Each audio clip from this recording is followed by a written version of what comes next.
नमस्कार मंडळी, मी शिवन्या आणि माझ्या यूट्यूब चॅनलमध्ये तुमच्या सगळ्यांचं स्वागत आहे. तुम्हाला आज मी दाखवणार आहे मिसळ, नाशिक पद्धतीची मिसळ कशी केली जाते ते. सगळ्यात आधी इथे मी ही मटकी घेतलेली आहे आणि मटकीचं चांगलं स्टॉक काढून घेतलेलं आहे. म्हणजेच काय तर मटकीला एक शिट्टी घेतलेली आहे, त्यामध्ये मीठ आणि हळद आणि थोडं पाणी ॲड करून हे पाणी मी तयार केलेलं आहे.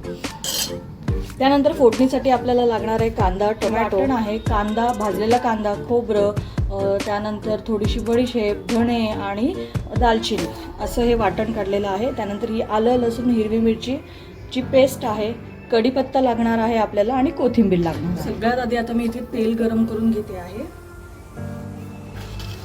तेल गरम झाल्यानंतर मी यामध्ये घालणार आहे हिंग. हिंग छान ब्राऊन झाल्यानंतर यामध्ये घालणार आहे मी कांदा. कांदा आपल्याला बारीक चिरून घ्यायचा आहे.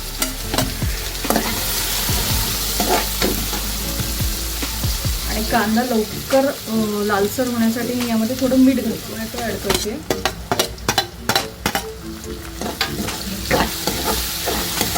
आता एक झाकण ठेवून हे मी 5 मिनिटं छान शिजवून घेणार आहे.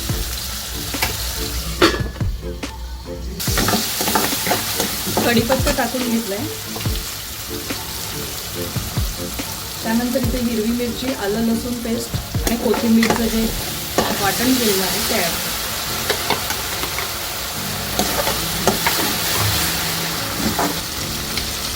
आता यामध्ये मी घालणार आहे कांदा आणि खोबऱ्याचं वाटण.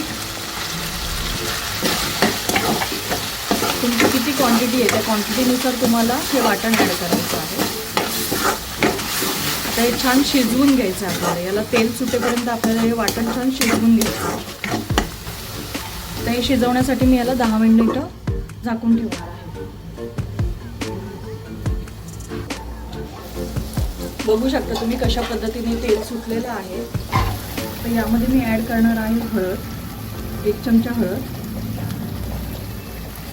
आणि आपला जो घरगुती लाल मसाला असतो ते मी 2 चमचे ॲड करणार आहे.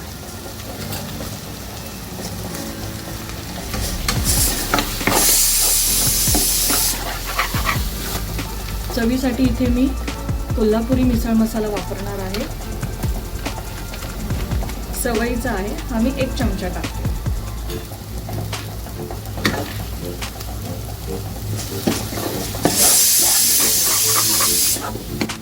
आता जे मटकीचं जे काही पाणी आपण काढून घेतलेलं आहे तर त्याच पाण्यामध्ये आपल्याला हे मसाला हा सगळा शिजवून घ्यायचा आहे. म्हणजे मटकीचा अर्क मसाल्यामध्ये उतरतो. आता हे झाकण ठेवून मी मसाला छान शिजवून घेणार आहे तेल सुटेपर्यंत. बघू शकता कशा प्रकारे आता तवंग आलेली आहे आणि आपला मसाला हा छान पद्धतीने शिजलेला आहे. असं तेल सुटायला हवंय म्हणजे खाताना मसाल्याची जळजळ लागत नाही. आता हे असंच थोडं थोडं करून मी पाणी ॲड करून घेणार आहे.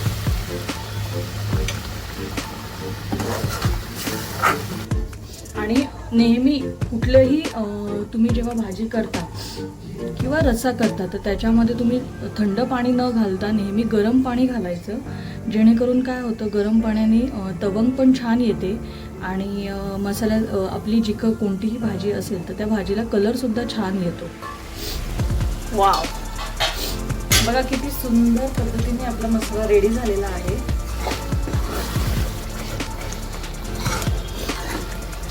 आता तुम्हाला किती माणसांची मिसळ करायची आहे तर त्या हिशोबाने तुम्ही त्यामध्ये पाणी ॲड करू शकता. तर इथे मी जे काही स्टॉकचं पाणी काढलेलं आहे तर तेच ॲड करते, वेगळं पाणी ॲड नाही करत आहे.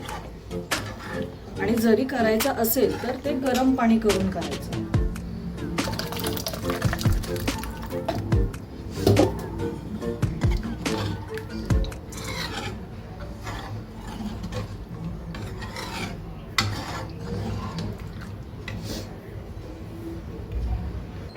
बघू शकता किती लाल चटक असा रंग आलेला आहे.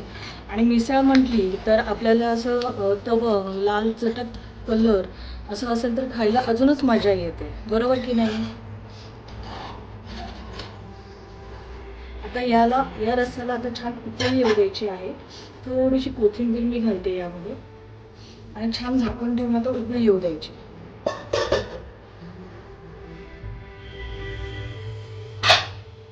छान अशी उकळी आलेली आहे आपल्या मिसळला. तर मी यामध्ये घालते चवीनुसार मीठ.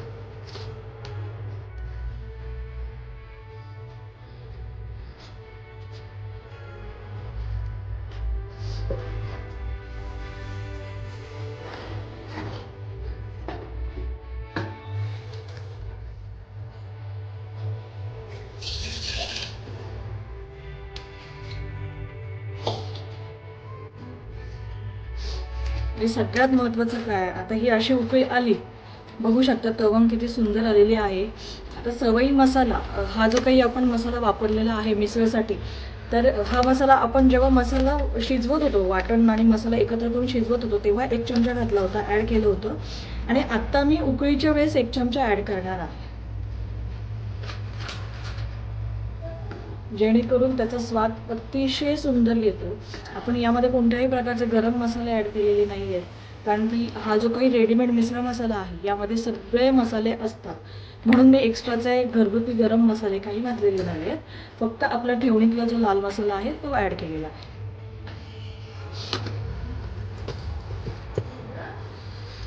बघू शकता आपल्या मिसळला काय छान तवंग आलेली आहे. आणि असा जर मिसळचा रस्सा असेल तर खायला अजूनच मजा येते, बरोबर की नाही मैत्रिणींनो?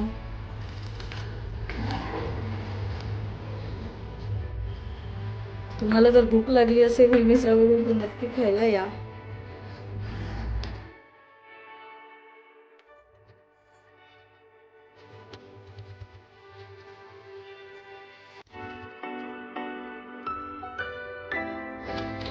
बघू शकता आपली मिसळ आता रेडी झालेली आहे.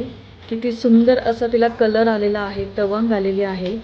आणि नाशिकला मटकीचीच मिसळ बनवली जाते, यामध्ये वाटाणे वगैरे काही नाही ॲड करत आम्ही, फक्त मटकीची मिसळ असते. तुम्ही एकदा ही मिसळ करून बघा आणि मला कमेंटमध्ये सांगा तुमची मिसळ अशीच तयार झाली आहे का, आणि चवीला सुद्धा कशी झाली. आता इथे मी प्लेटिंगसाठी तयारी केलेली आहे. कांदा, लिंबू, थोडं दही, त्यानंतर शेव.